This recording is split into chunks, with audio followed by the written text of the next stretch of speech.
Will's price is exceptional. If you happen to meet him walking down our street, you'll see my son in red baggy sweatpants.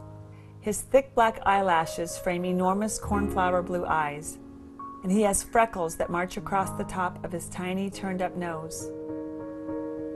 Will's collects things: fossils, heart-shaped rocks, sea glass, packets of flower seeds that lay in neat rows on his bookcase.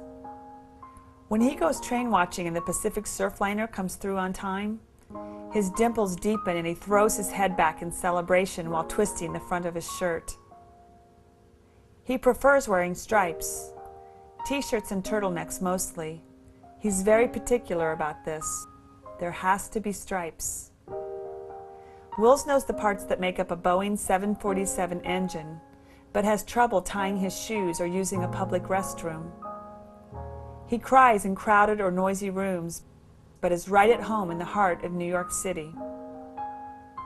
When Wills was 3 years old, he was diagnosed with autism, but he didn't know that. So that same afternoon, he happily played green ball in bush, a game he'd invented himself. My reaction to the diagnosis?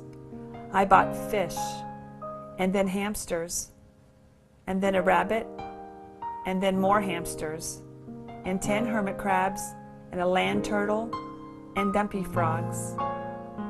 In my desperation to avoid the reality of what Wills's diagnosis might mean for his future, and mine, I began filling our house with scaly and fluffy creatures who were more dependent but less scared than I was. What I couldn't have known at the time was that one of those animals would become the one true friend that would raise my son's confidence, elicit his very first belly laugh, and have other children clamoring to play with him.